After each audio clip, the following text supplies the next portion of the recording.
Muitas vezes, a necessidade é um motor de mudanças. A criatividade que ONGs, comunidades e governos em países em desenvolvimento têm ajudado a salvar muitas vidas, usando, acredite, o telefone celular. Encurtar distâncias, informar, educar, lembrar e permitir que dados e diagnósticos cheguem mais rápidos são algumas das características do Mobile Health, ou saúde móvel no celular. Um novo ramo de serviços que pode contribuir para enfrentar os imensos desafios que encontramos num país de dimensões continentais como o Brasil. Ainda pouco explorado por aqui, as novas tecnologias móveis podem melhorar não só o sistema de saúde público e privado, mas também a saúde da população, diminuindo a distância entre médicos e pacientes, o governo e a população, a doença e a cura, o tratamento e o esquecimento. Com as novas tecnologias móveis, é possível unir na velocidade de uma mensagem de texto, uma foto ou um vídeo, os grandes centros às áreas menos populosas do país, ou os bairros de periferia aos sistemas de saúde. Exemplos que vêm de fora e que nos inspiram a encontrar soluções para democratizar o acesso à saúde no Brasil. A nossa primeira consulta de hoje é com a nossa convidada, a doutora Cláudia Fragata, cardiologista da Beneficência Portuguesa e associada à SOBRAC, Sociedade Brasileira de Arritmias Cardíacas. Tudo bem, Cláudia? Tudo bem. Boa tarde a todos. Obrigado por ter vindo ao nosso programa. Eu também. Cláudia, vocês desenvolveram um sistema que permite dar um choque no coração à distância. Como é que é isso? Na verdade, não é bem um choque à distância. O que a gente tem disponível para parada cardíaca, para desfibrilação precoce, que a gente diz... O que é desfibrilação precoce? Desfibrilação é a aplicação de choque,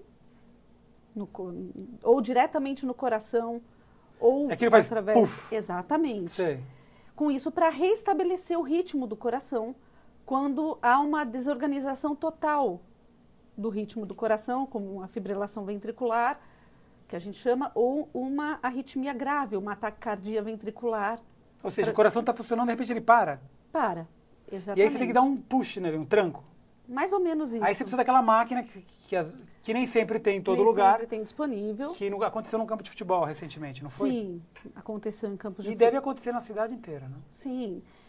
A gente estima que por ano, só em São Paulo, 21 mil pessoas mais ou menos morrem subitamente, sem explicação nenhuma. A gente não tem dados oficiais disso, mas estima-se que a nível brasileiro, cerca de 200 e poucas mil pessoas por ano simplesmente morrem sem aviso prévio, sem explicação nenhuma. Ou seja, a pessoa está normal, de repente o coração dela para de funcionar, ela cai no chão, e aí a única coisa a fazer é vir com aquela máquina, antigamente vir com aquela máquina e dar um choque, é isso? Sim, é uma das coisas a se fazer. Primeiro, tem que se reconhecer se realmente esse tipo de... Se ela teve uma parada cardíaca, isso são feitos treinamentos que a gente pode fazer, e ela tendo a parada cardíaca, se realmente ela tem a necessidade ou não de ser chocada. A maioria das vezes, sim, precisa levar o choque. Ou precisa de receber dispositivos especiais de marca-passo, como o cardiodesfibrilador, por exemplo. E a tecnologia que vocês desenvolveram, como é que ela funciona? Ela fica dentro do coração? Fica dentro do coração. E aí transmite isso por celular para a pessoa? Como é que funciona? Sim, tem sistemas que mandam via celular. A pessoa tem um marca-passo, na verdade. O marca-passo tem um sistema que transmite via GSM, via sinal de celular, para a central da indústria. Isso chega por e-mail ou por SMS para o médico em, no máximo, 5 minutos. Né? Então, por exemplo, se o paciente tem uma arritmia grave, o médico... Mas 5 minutos não é muito tempo com o coração parado? É o tempo crítico. O coração, ele tolera até 5 minutos.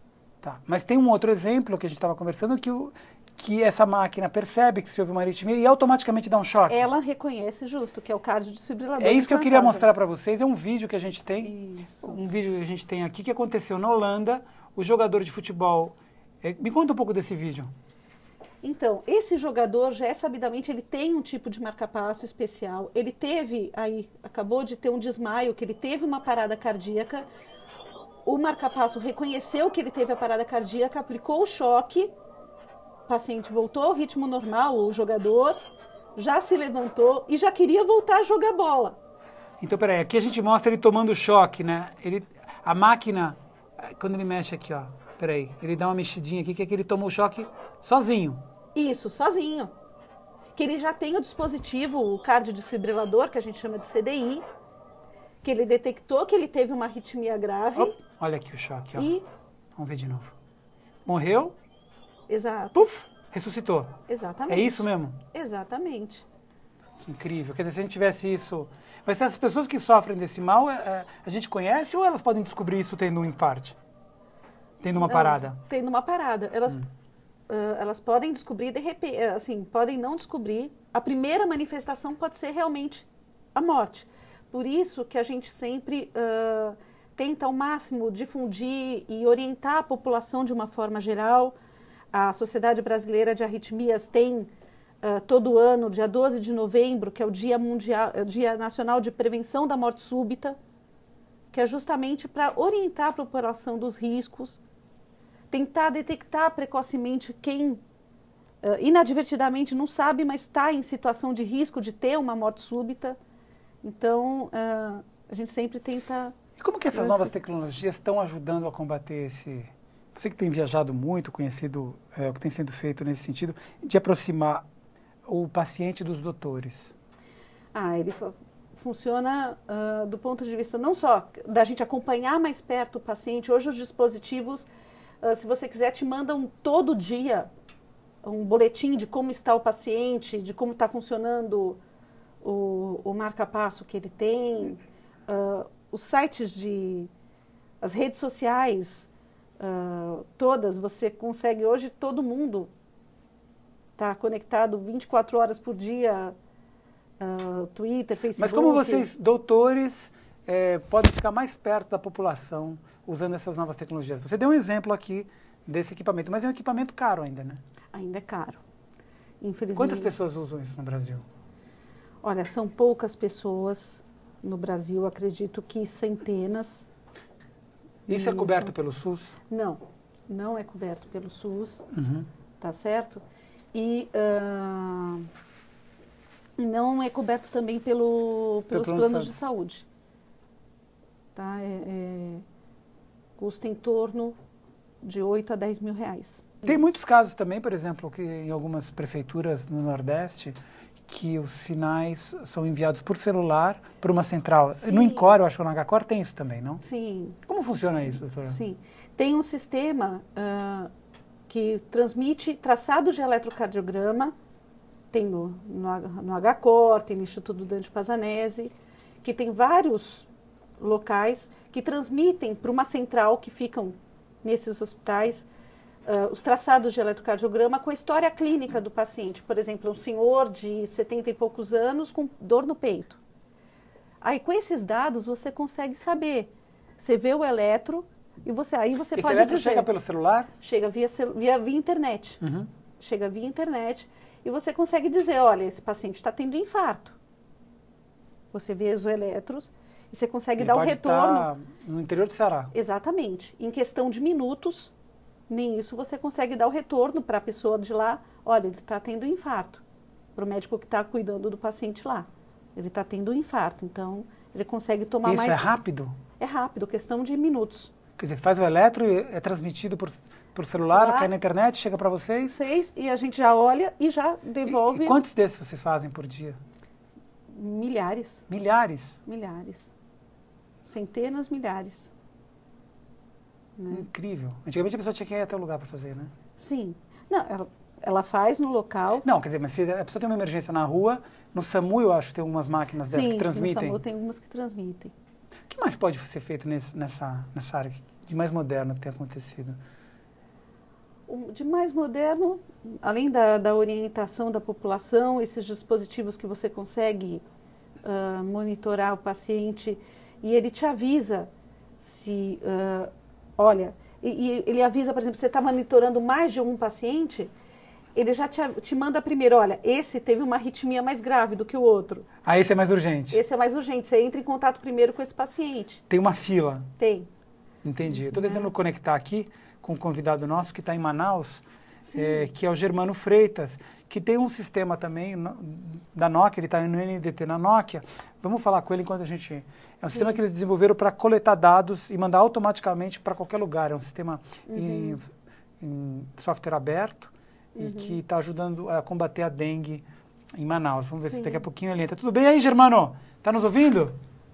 Germano, conta um pouco do sistema que vocês desenvolveram aí em Manaus da Nokia para coletagem de dados automático no campo. Ok. O NDG ele é um sistema de coleta de dados que foi desenvolvido aqui pelo INDT. O INDT é o Instituto Nokia de Tecnologia, que fica situado aqui em Manaus. O NDG, o nome dele real é Nokia Data Gathering, é um sistema para coleta de dados genéricos que pode ser utilizado para diversas aplicações. Uma das aplicações que nós temos de sucesso é justamente aqui em Manaus, no caso de combate à dengue, ele está sendo utilizado pela FGS. Nesse caso, antigamente, os agentes de saúde eles percorriam as ruas, coletando informações de onde havia larva de mosquito e potencial foco da dengue. Após a coleta desses dados, os dados eram enviados para uma central, eles eram digitados, e aí, então, eles estavam disponíveis, após algumas semanas, para a Secretaria de Saúde tomar as devidas providências. Ao utilizar o NDG, agora é possível que esses dados que eles estejam coletando estejam imediatamente disponibilizados para que as devidas ações sejam tomadas. E isso, no caso de uma doença como a dengue, é fundamental, porque a larva se transforma em mosquito em apenas alguns dias. Se você demorar mais de uma semana para ter esse dado que foi coletado na rua, chegando na autoridade responsável, a larva já virou mosquito, e aí ele já é um potencial já transmissor da dengue. Utilizando o NDG, você tem esse dado disponibilizado automaticamente. Germano, você estava me contando que a Nokia desenvolveu esse software e agora ele está disponível para quem quiser usar gratuitamente, é isso? Desde agosto do ano passado, 2010, a Nokia tomou a decisão de tornar o NDG open source. Então ele é um software livre, pode ser baixado gratuitamente por qualquer organização que tenha interesse em utilizá-lo, e não há custo algum para isso. E hoje nós já temos mais de 100 organizações governamentais e não governamentais utilizando o NDG ao redor do mundo. Né? Uma das aplicações é aqui em Manaus, no caso de combate à dengue, e alguns outros exemplos voltados para a área de saúde. No Quênia e nas Filipinas ele está sendo utilizado para controle de natalidade de comunidades carentes, na Libéria também. No Quênia, nas Filipinas também ele está sendo utilizado para fazer um censo da produção agrícola do país. Então isso impede que sejam feitas especulações com base na produção agrícola, disponibilizando mais alimento para toda a população de uma forma geral. E isso também contribui com a saúde dessa população. Bacana. A gente vai voltar daqui a pouquinho, Germano, para a gente continuar nosso bate-papo. Lembrando que quem quiser utilizar esse software, ele está disponível para ONGs no Brasil e no mundo inteiro. Então, se você estiver fazendo alguma campanha de campo e precisar de agilidade, você pode usar esse sistema. A gente vai encerrar a primeira fase desse check-up online. Você espera um pouquinho aí na sala de espera, que a gente já volta com a segunda parte da nossa entrevista sobre medicina e saúde online.